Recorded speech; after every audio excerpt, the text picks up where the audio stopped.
Gobbolino, the ship's cat. Trotting along the dusty road, little Gobbolino wondered what adventures awaited him. He had been born a witch's cat. Only yesterday he'd been happy to be a kitchen cat. Now he had to find some other kind of life. By evening he came to a busy town. The lights in the windows winked at him like yellow friendly eyes. In 100 happy homes fires crackled and fat, comfortable cats dozed under chairs. But Gobbolino belonged to nobody, and nobody belonged to Gobbolino. He jumped onto a windowsill and peeped inside.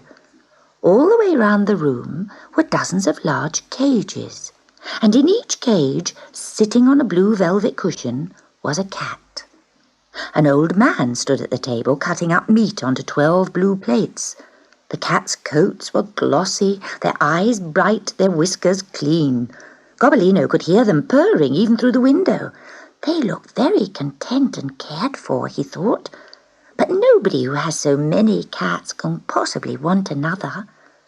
The next minute, the door opened wide and a voice called, "Pussy, Pussy, pretty Pussy, come here."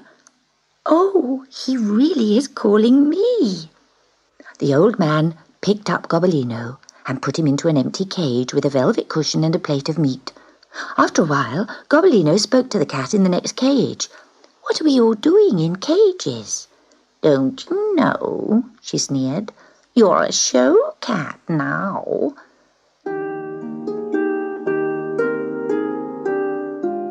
In the morning, the old man brushed and combed his cats one by one. He was a little surprised by the coloured sparks that flew from Gobbolino's coat, but he didn't stop telling him how beautiful he was. Such fur, such a tail, such colouring, and such beautifully blue eyes. The other cats growled. "Ah, they're jealous," said the little old man as he tied a red ribbon round Gobbolino's neck. "What's all the fuss about?" Gobbolino asked the cat next door. "Don't you know?" she said scornfully. "Tomorrow is the cat show and we're all going." Long before they arrived, Gobbolino could hear the mewing of hundreds and hundreds of show cats. Big cats, little cats, black cats, white cats, tabby cats, Persian cats, fat cats, thin cats, handsome cats, ugly cats, and all the old man's cats. And Gobbolino, the witch's kitten, with his beautifully blue eyes. The other cats began to whisper. "Who's that odd-looking black cat? He wasn't here last year." "No, he's new. To tell you the truth." Though Gobbolino could not hear what she said, a kind of hiss went round the cages. "Gobbolino, Gobbolino, Gobbolino." The judges went past, looking at the cats. After a while, they brought coloured cards and pinned them onto the cats. The one next door to Gobbolino had a red card with "First Prize" written on it. The cat opposite had a blue one. The old man trotted among the cages, stroking his prize winners and promising them all kinds of good things for supper. Then the chief judge stood up to name the best cat in the show.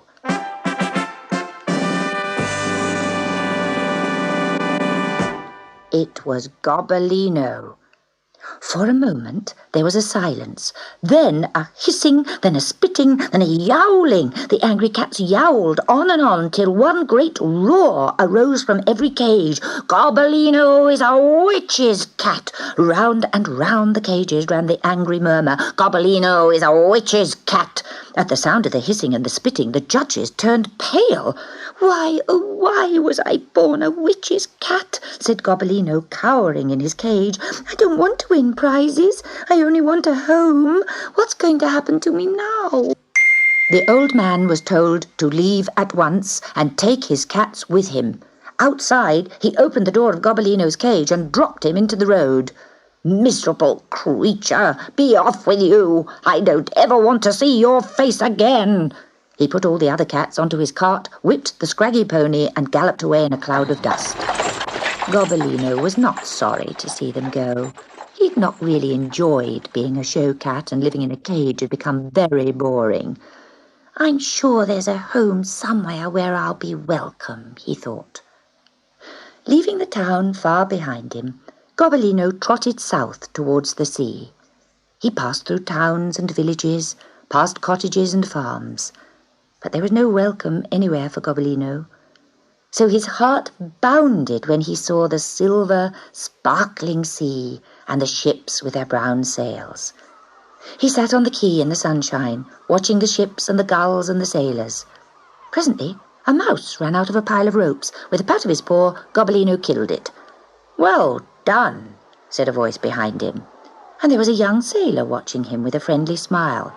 "There are a lot of mice on my ship, the Mary Maud, and we haven't got a ship's kitten. Would you like to come and catch them for us?" At last, here's somebody who really needs me, he thought. I'm sure I'll be happy at sea. Gobbolino the ship's cat. They sailed through sunny oceans, past islands, coral reefs, and clear lagoons. But one morning the sky darkened. Wind rippled the calm blue water. The shadow of a sea witch was crossing the sun. The sailor saw her flying up in the sky, but thought she was a seagull. By nightfall, a storm was raging, and the waves were as high as mountains. The Mary Maud plunged up and down while the wind shrieked and the timbers creaked. The seas crashed onto the decks. Twice Gobbolino was saved from being washed overboard. At night, the storm grew louder and fiercer. "Oh, will it never end?" thought Gobbolino as he rolled from side to side. In the morning, the storm was still raging, but now Gobbolino heard a new sound. The song of the sea witch. "I'll send her down the Mary Maud, and every man on her aboard. For not a sailor here can tell the way to break a witch's spell." An old memory stirred in Gobbolino.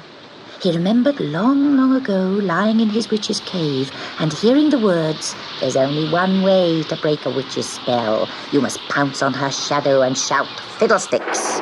Nobody saw the little cat climb up the ship's ropes to the crow's nest. He had to hang on very tight. Showers of spray soaked his fur and filled his eyes. Great clouds covered the sun, so the sea witch cast no shadow. Suddenly, the clouds rolled back and the sun moved into a patch of blue sky. The sailors caught sight of Gobbolino high up above them and heard his voice. "Mistress, oh mistress," he cried above the storm, "don't you know me? I'm Gobbolino, the witch's kitten. Don't leave me here to drown on this miserable ship." The sea witch heard him. "Is it true? What are you doing on board the Mary Maud?" "The sailors took me aboard. I couldn't escape." "Witches' kittens can swim like seals," said the sea witch as she crept nearer and nearer the ship. "Jump into the sea and swim.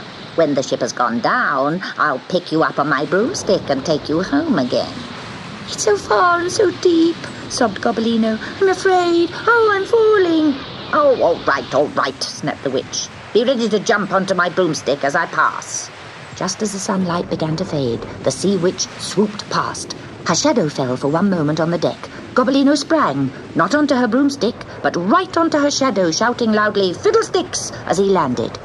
With a shriek of rage, the sea witch disappeared. "Traitor! Traitor!" she cried as the wind swallowed her up. Suddenly, a dead calm fell on the sea. The Mary Maud was safe. But the sailors didn't understand. They whispered together about Gobbolino. "It wasn't a seagull, it was a witch. He's talking to her. I heard him. He said he was a witch's kitten. No wonder she followed the ship." So they stared at Gobbolino, and none of them wanted to pick him up or stroke him any more. The cat sat on the deck, lonely and sad. At midday, the captain came to talk to him. "Gobbolino," he said kindly, "I'm afraid we must say goodbye. My sailors refuse to work until you leave. It's just unlucky to have a witch's cat aboard a ship." Gobbolino nodded, and the captain himself rowed the little cat ashore. The sailors gave Gobbolino a cheer, but he could not bear to look back and see the Mary Maud setting sail without him. So he hurried bravely along, thinking to himself, Never mind. Someone is bound to want little Gobbolino soon.